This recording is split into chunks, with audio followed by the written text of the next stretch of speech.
Mes parents ont exigé que je cède ma chambre principale dans la maison que je paie, tout ça pour leur fils chéri. Bonjour à tous, j'ai 26 ans et depuis environ un an je vis avec mes parents en ville. Ça paraît assez banal, non? Mais ce n'est pas ce que vous croyez.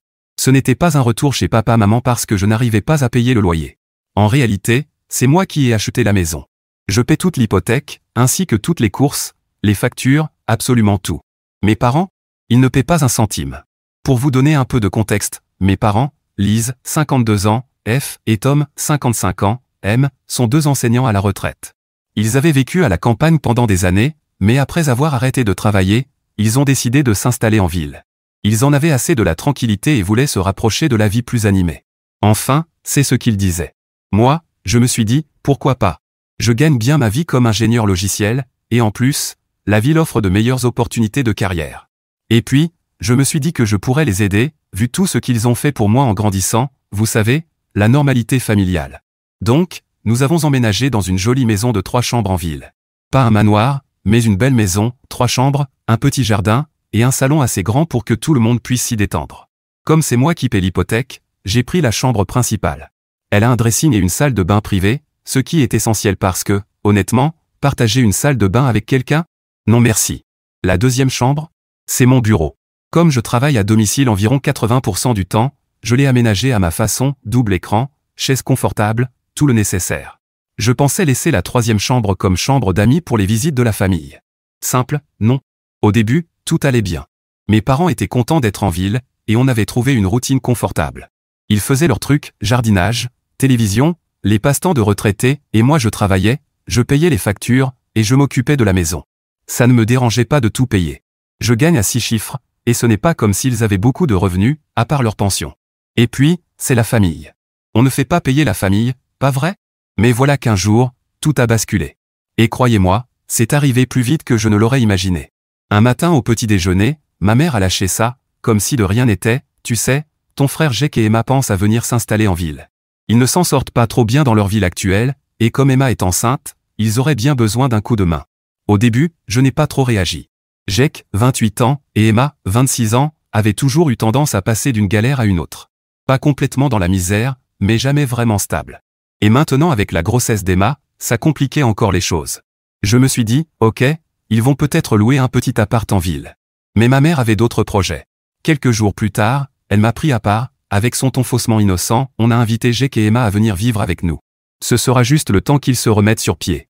C'est là que j'aurais dû comprendre. Mais non. J'ai juste hoché la tête en pensant, bon, d'accord, ils resteront un peu et trouveront ensuite leur propre logement. Ce que je ne savais pas, c'est que c'était le début du chaos. Mes parents ne m'ont pas demandé mon avis, ils m'ont simplement annoncé qu'ils avaient déjà invité Jake et Emma. Et moi, j'étais encore en train de digérer ça quand une semaine plus tard, Jake et Emma ont débarqué avec leurs valises, visiblement prêts à s'installer pour longtemps. Bref, ils s'installent, et tout de suite c'est clair, ils comptent rester indéfiniment. Déjà, je sens la pression monter, parce que c'est moi qui paie pour tout, les courses, l'électricité, l'hypothèque, tout. Et là, il y a 2 bouches de plus à nourrir. Personne ne m'a demandé si ça me convenait. Ils ont juste emménagé comme si c'était la chose la plus normale du monde. Je vous rassure, j'aime mon frère. C'est la famille après tout. Mais Jake n'est pas le mec le plus responsable. C'est plutôt du genre à s'attirer des ennuis et à compter sur les autres pour le tirer d'affaire. Et Emma, elle est gentille, mais elle a cette attitude de princesse qui m'agace. Comme si être enceinte lui donnait le droit à des traitements de faveur. Et c'est là que ça a commencé à dégénérer. Quelques jours après leur arrivée, Emma a commencé à lâcher de petites remarques. Du genre, apparemment anodines, mais en réalité agaçantes. Elle disait, cette maison est si grande, ça doit être difficile de tout nettoyer seul, ou encore, j'ai hâte que le bébé soit là, on va avoir besoin de beaucoup d'espace pour toutes ces affaires. Au début, je n'ai pas fait attention. Mais un soir, après une longue journée de boulot, Jake et Emma m'ont demandé à parler. Je pensais qu'ils allaient s'excuser d'envahir la maison et de profiter sans jamais proposer d'aider. Mais non. Au lieu de ça, Emma m'a sorti, l'air de rien, alors, on a réfléchi. Ce serait plus logique qu'on prenne la chambre principale. J'ai cru que je rêvais. Jake a renchéri, oui, on a besoin de plus de place. Le bébé va avoir beaucoup d'affaires, et ta chambre a le dressing et la salle de bain privée. Petit rappel, c'est moi qui paie toute l'hypothèque. La maison est à mon nom. Je paie toutes les courses, et j'ai entretenu tout le foyer sans jamais rien demander en retour. Et eux, ils me demandent de céder ma chambre? J'étais sidéré. J'ai mis quelques secondes avant de réagir, tellement leur culot m'a coupé le souffle. Finalement, j'ai dit, pourquoi vous ne prenez pas la chambre d'amis? Elle est assez grande, et elle est déjà prête. Emma n'a pas voulu en entendre parler, mais cette chambre n'a pas de dressing, et avec le bébé on aura besoin de place. Je l'ai fixée en essayant de rester calme. Je ne donne pas ma chambre, ai-je répondu. Vous pouvez prendre la chambre d'amis, ou alors trouver un autre logement. Jake avait l'air surpris que je ne cède pas. Mais Emma? Elle était carrément vexée. Et c'est là que j'ai compris, ça n'allait pas bien se finir. Alors, après cette conversation gênante où Jake et Emma m'avaient carrément demandé de céder ma chambre, je me suis dit que peut-être, ils allaient se rendre compte à quel point leur demande était ridicule et lâcher l'affaire. Je veux dire, qui, dans son bon sens, demande à la personne qui paie l'hypothèque, les courses et les factures de céder son espace comme ça? Mais non. Bien sûr que non. Les jours suivants, j'ai commencé à remarquer des petits détails. D'abord, Jake et Emma étaient soudainement très à l'aise. Trop à l'aise. Leurs affaires traînaient partout dans le salon, leurs chaussures laissées près du canapé, et Emma parlait déjà d'où elle allait mettre toutes les affaires du bébé, comme si la maison leur appartenait. Je ne disais encore rien, mais à l'intérieur de moi, ça montait. Je sentais qu'un truc allait exploser. Un jour, j'ai dû aller au bureau quelques heures. Normalement, je travaille à la maison, mais parfois j'ai des réunions obligatoires. Bref, je rentre vers midi pour prendre quelque chose à manger, et tout de suite je remarque quelque chose de bizarre. Mes affaires personnelles étaient dans le couloir. Mes vêtements en tas sur le sol, mon écran d'ordinateur posé là, débranché, comme si quelqu'un était en train de déménager mes affaires. Mon cœur s'est emballé, parce que je savais très bien ce que ça voulait dire. J'ai couru jusqu'à ma chambre et, bien sûr, il y avait Emma, en plein milieu, en train de finir de ranger mes affaires. Elle n'a même pas eu l'air surprise de me voir. Elle m'a juste lancé un petit regard genre « Ah, salut, je finissais juste ». J'étais sous le choc. « Mais qu'est-ce que tu fais ?» ai-je crié, sûrement plus fort que prévu. Elle a eu le culot de rester calme, comme si c'était normal. « Ta mère a dit qu'on pouvait commencer à installer nos affaires ici. Le bébé arrive bientôt et on a besoin de la place, a-t-elle dit, comme si c'était évident. J'étais hors de moi. Ma mère, qui ne paie pas un centime pour l'hypothèque, avait cru bon de leur donner ma chambre, sans même m'en parler. Hors de question. Non, ai-je dit en entrant dans la chambre. Vous n'emménagez pas ici. Je vous ai déjà dit de prendre la chambre d'amis. Emma n'a pas aimé. Elle a croisé les bras et m'a lancé un regard, comme si j'étais le déraisonnable dans l'histoire. La chambre d'amis est trop petite pour le bébé, et il n'y a pas de placard. On a besoin de plus d'espace. Je m'en fiche, ai-je répondu. Vous ne prenez pas ma chambre. C'est moi qui paie l'hypothèque. C'est moi qui paie tout dans cette maison, et vous deux, vous ne contribuez à rien. Si vous avez besoin de plus de place, trouvez votre propre logement. J'étais furieux, et je voyais bien qu'Emma commençait à s'énerver aussi, mais je m'en fichais. Elle n'a pas lâché, ta mère a dit que c'était d'accord, a-t-elle répété, comme si c'était la parole divine. Là, j'ai craqué. Je suis sorti de la chambre, j'ai attrapé mon téléphone et j'ai appelé ma mère, qui, bien sûr, n'était même pas à la maison. Dès qu'elle a décroché, je ne lui ai même pas laissé le temps de dire bonjour, maman, tu as dit à Jake et Emma qu'ils pouvaient prendre ma chambre? Silence au bout du fil. Finalement, elle a avoué, eh bien, je pensais que ce serait la meilleure solution. Ils ont besoin de place, et toi, tu as déjà ton bureau. Ce n'est pas comme si tu utilisais ta chambre pour grand-chose. J'hallucinais. Sérieusement? Ai-je éclaté? C'est moi qui paie l'hypothèque. C'est moi qui paie toutes les courses. C'est moi qui paie les factures. Et tu trouves normal que Jake et Emma prennent ma chambre? Ma mère a essayé de me calmer, en disant que ce n'était pas grave, qu'on était une famille, mais je ne voulais plus rien entendre. Je ne leur donne pas ma chambre. Et s'ils ne sortent pas leurs affaires, ils devront trouver un autre endroit où vivre. Emma a dû m'entendre, parce qu'elle est sortie furieuse de la chambre, tu vas vraiment nous mettre à la porte? Avec un bébé en route? C'est à ce moment-là que Jake est rentré. Il avait dû entendre la dispute depuis l'extérieur et il avait l'air furax. Qu'est-ce qui se passe? A-t-il demandé. Alors je lui ai expliqué, ce qui se passe, c'est que ta femme pense pouvoir s'installer dans ma chambre sans même demander, et je vous dis tout de suite que ce n'est pas possible. Vous prenez la chambre d'amis, ou vous partez. Jake n'a pas aimé.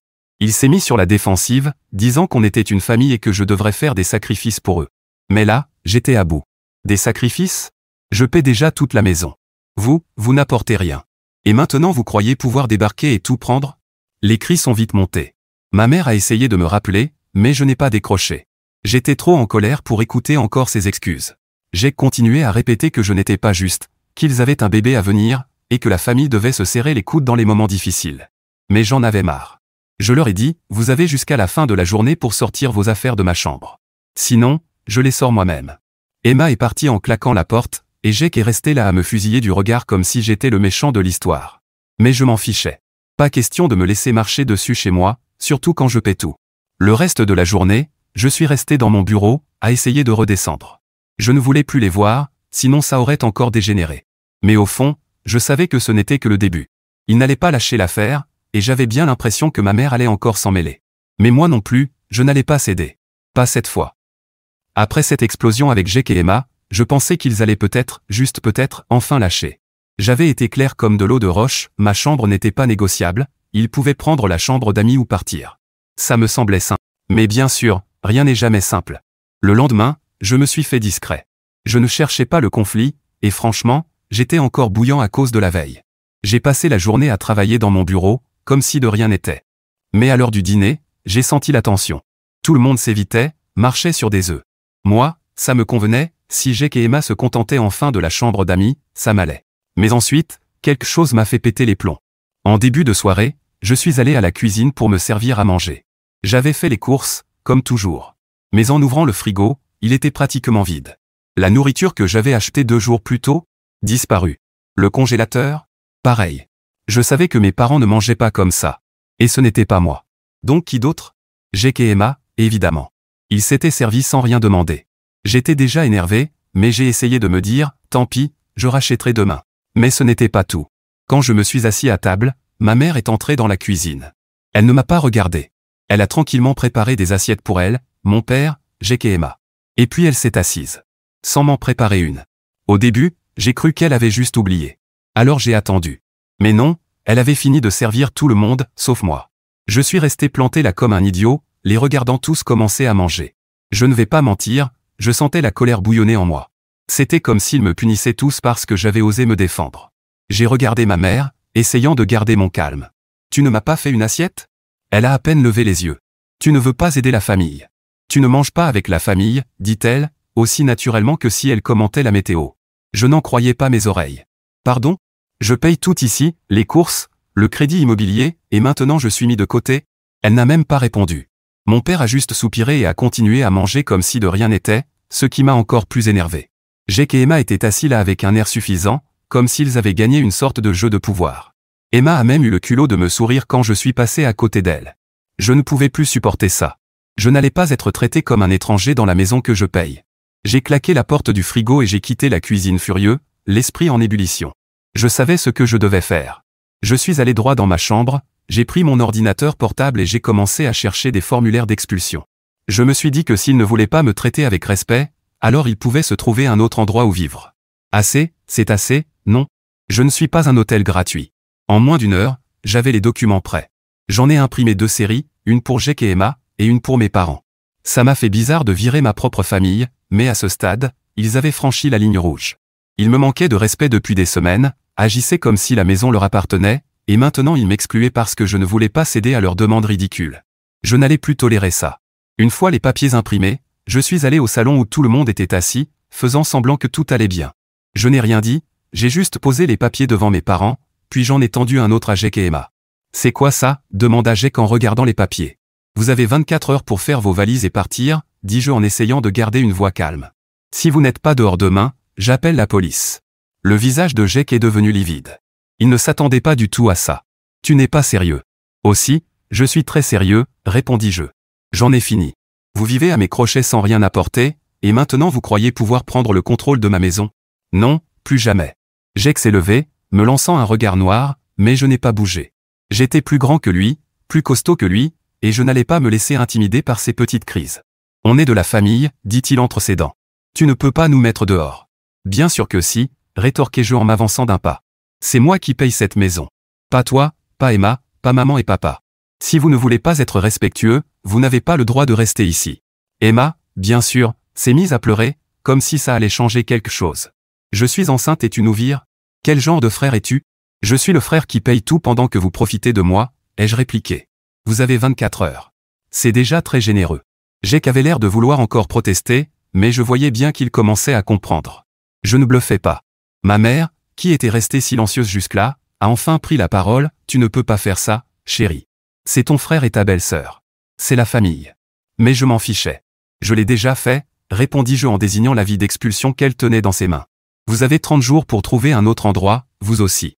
Si vous n'êtes pas parti d'ici là, j'entamerai des démarches légales. » Un silence pesant est tombé dans la pièce. Mon père n'a rien dit, il fixait juste la table comme s'il ne savait pas quoi faire. Ma mère avait l'air au bord des larmes, mais je n'allais pas reculer. Ce n'était plus une question de gentillesse. C'était une question de respect de moi-même et de poser mes limites. Après quelques longues minutes, je suis retourné dans ma chambre, les laissant digérer la nouvelle. J'ai verrouillé ma porte, me suis assis à mon bureau et j'ai pris une grande inspiration. Je venais de faire quelque chose que je n'aurais jamais cru devoir faire, virer ma propre famille. Mais vous savez quoi? Ça faisait du bien. C'était la bonne chose à faire. Je n'allais plus me laisser exploiter. La maison est restée étrangement silencieuse le reste de la soirée. Personne n'est venu frapper à ma porte. Personne n'a essayé de discuter. Je crois qu'ils avaient tous compris que je ne plaisantais plus. Cette nuit-là, j'ai mieux dormi que je ne l'avais fait depuis des semaines. Mise à jour 1. Après avoir distribué ces avis d'expulsion, je pensais que la tension dans la maison allait soit exploser, soit que tout le monde allait enfin reculer et me prendre au sérieux. Dans tous les cas, je savais qu'il n'y aurait pas de retour en arrière. J'avais tracé ma ligne dans le sable, et je n'allais plus laisser personne la franchir. Mais au lieu de l'explosion à laquelle je m'attendais, la maison est devenue silencieuse. Trop silencieuse, en fait. Le lendemain matin, je me suis réveillé tôt, plus tôt que d'habitude, parce que je n'avais pas vraiment bien dormi. J'attendais presque que quelque chose arrive. Que Jake vienne frapper à ma porte pour exiger que je change d'avis, ou que mes parents commencent à me supplier de reconsidérer ma décision. Mais rien de tout ça n'est arrivé. Quand je suis finalement allé dans la cuisine pour préparer mon petit déjeuner, elle était vide. Personne n'était levé, ni Jake, ni Emma, ni mes parents. Pendant un instant, j'ai cru qu'ils avaient fait leur valise en pleine nuit et étaient partis sans rien dire, mais je savais que c'était juste un vœu pieux. Je me suis fait mon café, je me suis assis à la table et j'ai attendu. Je n'avais pas envie de bavarder, ni de me justifier encore une fois. Ce que j'avais fait était nécessaire. Il m'avait poussé trop loin, et il n'était plus question que je vive comme ça. Il ne me respectait pas. Et il ne respectait pas non plus le fait que je payais tout. Tout ce que je voulais, c'était un minimum de décence, et même ça, il n'était pas capable de me l'accorder. Au bout d'un moment, ma mère est entrée dans la cuisine, le visage marqué comme si elle n'avait pas dormi de la nuit. Elle n'a rien dit au début, s'est juste servi une tasse de café et s'est assise en face de moi. C'était la première fois qu'on se retrouvait seul depuis que je lui avais remis l'avis d'expulsion. Le silence pesait lourdement quand elle a enfin ouvert la bouche. « Chérie », dit-elle d'une voix douce et fatiguée, « je sais que les choses ont dégénéré. » Je n'ai rien dit. Je fixais mon café, attendant la suite. Je savais qu'elle allait s'excuser, ou du moins en donner une version, mais je n'allais pas la laisser s'en tirer aussi facilement. Je n'avais pas réalisé à quel point ça s'était dégradé entre toi et ton frère, continua-t-elle, la voix un peu tremblante. On essayait juste de les aider, et je suppose que je n'ai pas vu à quel point c'était injuste pour toi. Ça m'a pris de court. Je ne m'attendais pas à ce qu'elle admette ça, en tout cas pas aussi vite. Pendant un instant, j'ai cru qu'elle commençait enfin à comprendre que je n'étais pas le méchant dans cette histoire. Mais je n'arrivais pas à me débarrasser de la frustration de tout ce qui s'était passé.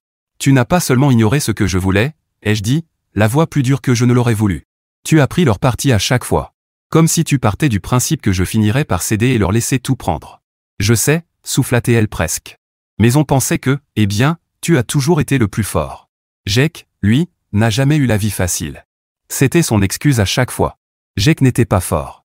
Jake avait eu plus de mal. Jake avait eu besoin de plus de soutien. C'était comme s'il pensait que je n'avais pas de limite parce que j'étais celui qui avait sa vie en ordre. Et tu crois que moi j'ai eu la vie facile? Ai-je demandé, la colère bouillonnant juste sous la surface. C'est moi qui ai acheté cette maison. C'est moi qui paye le crédit. C'est moi qui paye les courses. C'est moi qui vous porte tous, et vous pensez que je peux continuer à faire ça indéfiniment? Elle a baissé les yeux vers son café, sans rien dire pendant quelques secondes. Je sais que tu as fait beaucoup, plus que ce qu'on aurait pu demander, mais Jake, avec le bébé qui arrive. Je l'ai coupé. Ce n'est pas une question de bébé. C'est une question de respect, et vous ne m'en avez montré aucun. Elle a soupiré, visiblement épuisée par toute cette histoire, mais je n'allais pas la laisser s'en sortir avec quelques excuses fatiguées. Tu sais, on pensait juste bien faire, a-t-elle finalement dit. Jake et Emma, ils n'ont pas grand-chose. Et c'est de ma faute, peut-être? Ai-je rétorqué. Je ne leur ai jamais demandé de venir s'installer ici. Je n'ai rien demandé de tout ça. Ils doivent gérer leur propre vie, et tu ne peux pas continuer à les sauver en me sacrifiant à leur place. Elle a hoché la tête, semblant enfin comprendre, ou du moins essayer. On va trouver une solution, dit-elle, la voix plus basse cette fois. Mais s'il te plaît, ne nous mets pas dehors. Pas comme ça. Je me suis adossé à ma chaise, essayant de me calmer. Ce n'était pas comme si je voulais les expulser. Je veux dire, c'étaient mes parents. Mais en même temps, je ne pouvais pas continuer à vivre dans une situation où ils ne respectaient pas mes limites.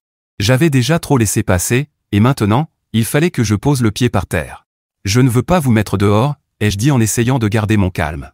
Mais les choses doivent changer. Je ne peux pas continuer à vivre comme ça, à être traité comme si je ne comptais pas dans ma propre maison. Soit les choses changent, soit, oui, Vous devrez trouver un autre endroit où vivre. Elle n'a pas discuté, s'est juste contentée de hocher la tête en silence. D'accord, dit-elle.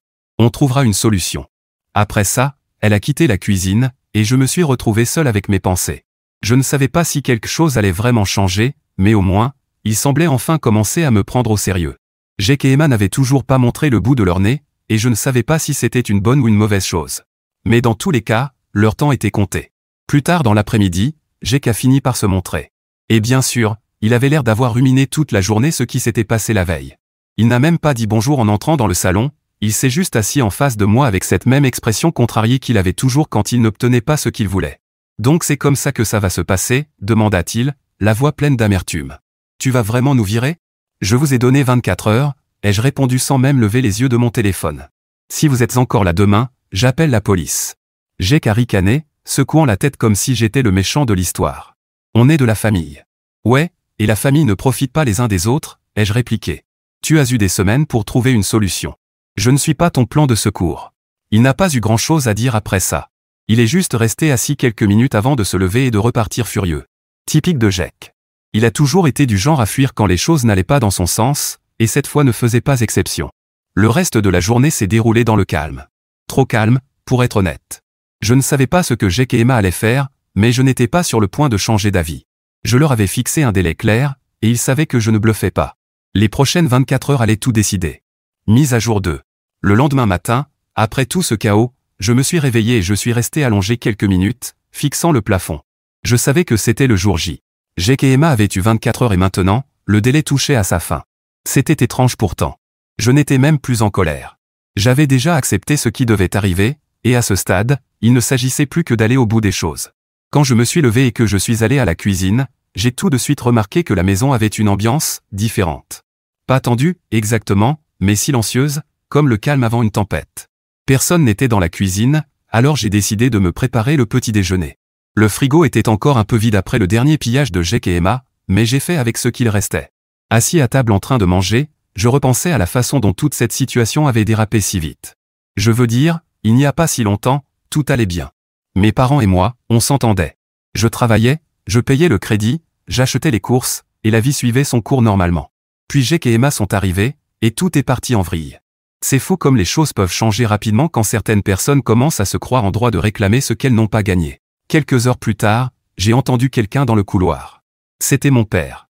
Il est entré calmement, a pris une tasse de café et s'est assis en face de moi. Il n'a rien dit au début, s'est contenté de boire une gorgée et de regarder par la fenêtre. Puis, il a parlé. Jake et Emma partent aujourd'hui. Je n'ai pas réagi tout de suite. Je ne savais pas s'ils me disaient ça parce qu'ils avaient décidé de partir d'eux-mêmes ou juste pour me rappeler le délai. Quoi qu'il en soit, j'ai hoché la tête et j'ai continué à manger. Ils n'ont nulle part où aller, continua-t-il d'une voix basse. Ils vont rester dans un motel quelque temps, le temps de trouver une solution. Je me suis arrêté en plein milieu d'une bouchée et je les regardais. Une partie de moi se sentait mal, mais une plus grande partie savait que c'était nécessaire. J'avais été trop gentil trop longtemps. Si je ne posais pas mes limites maintenant, ils continueraient à profiter de moi. Je leur ai donné du temps, ai-je dit d'une voix ferme. Je ne voulais pas que ça en arrive là, mais ils ne m'ont pas laissé le choix. Il n'a pas discuté, n'a pas essayé de me culpabiliser, ce qui m'a surpris. Il s'est juste contenté de hocher la tête et de boire son café. Je crois qu'il avait enfin compris que je ne céderais pas cette fois. Après tout ce qui s'était passé, il n'y aurait pas de retour en arrière. Vers midi, Jake et Emma ont commencé à faire leur bagage. Je suis resté dans ma chambre la plupart du temps, ne voulant pas me lancer dans une nouvelle dispute ni écouter des remarques passives-agressives. Mais au bout d'un moment, j'ai entendu la voix de Jake s'élever dans le couloir, alors je savais que ce n'était qu'une question de temps avant que quelque chose n'éclate. En effet, peu après, Jake a frappé à ma porte. Je l'ai ouverte, et il se tenait là avec le même air furieux qu'il avait depuis que je lui avais donné l'avis d'expulsion. « Tu vas vraiment laisser ça arriver ?» demanda-t-il d'une voix tranchante. « Tu vas vraiment nous mettre dehors comme ça ?» Je me suis adossé au chambranle, les bras croisés. « Je t'ai donné 24 heures. Je t'ai dit ce qu'il fallait faire. » Il a secoué la tête, la mâchoire serrée. « On est de la famille, mec. On ne fait pas ça à sa famille. » J'ai pris une profonde inspiration, essayant de rester calme. La famille ne profite pas les uns des autres. Je ne vous mets pas dehors sans raison. Vous squattez ici depuis des semaines sans rien apporter. C'est moi qui paye le crédit, les courses, tout. Et au lieu d'être reconnaissant, vous avez essayé de prendre ma chambre et de me virer de ma propre maison. Je ne vais pas laisser ça arriver. Jake n'a rien dit pendant quelques secondes. Je voyais bien qu'il était en colère, mais il n'avait plus rien à répondre. Il savait que j'avais raison, même s'il ne voulait pas l'admettre. Donc c'est fini, murmura-t-il finalement. Tu nous mets juste dehors. Je t'offre la même option qu'hier, répondis-je. Tu peux trouver un autre endroit où vivre, ou bien rester dans la chambre d'amis et me respecter, moi et mon espace. Mais si tu n'en es pas capable, alors oui, tu pars. Jake me lança un regard noir, puis tourna les talons et s'éloigna sans un mot. Je refermai la porte et poussai un long soupir. C'était épuisant, mais je savais que c'était nécessaire. En milieu d'après-midi, Jake et Emma étaient partis. Je ne les ai pas vus partir, et honnêtement, je n'en avais pas envie. Je n'attendais ni au revoir émotionnel ni rien de ce genre.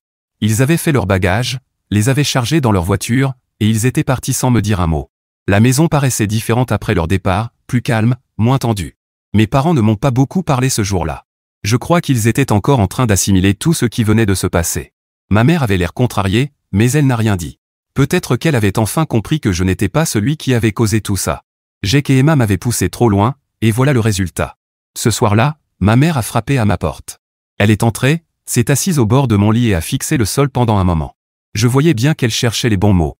Ils sont partis, dit-elle doucement. Je hochai la tête, sans rien dire. Je n'aurais jamais pensé qu'on en arriverait là, admit-elle. Je ne réalisais pas à quel point on te mettait sous pression. Je la regardais, sentant une partie de ma frustration se dissiper. Ce n'est pas que je ne voulais pas aider, expliquai-je. Mais vous m'avez traité comme si je ne comptais pas, comme si mes besoins et mon espace n'avaient aucune importance. Elle soupira et acquiesça. Tu as raison. On aurait dû le voir plus tôt.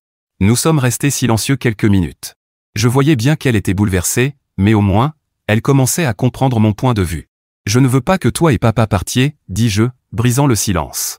Mais si les choses ne changent pas, je ne peux pas continuer à vivre comme ça.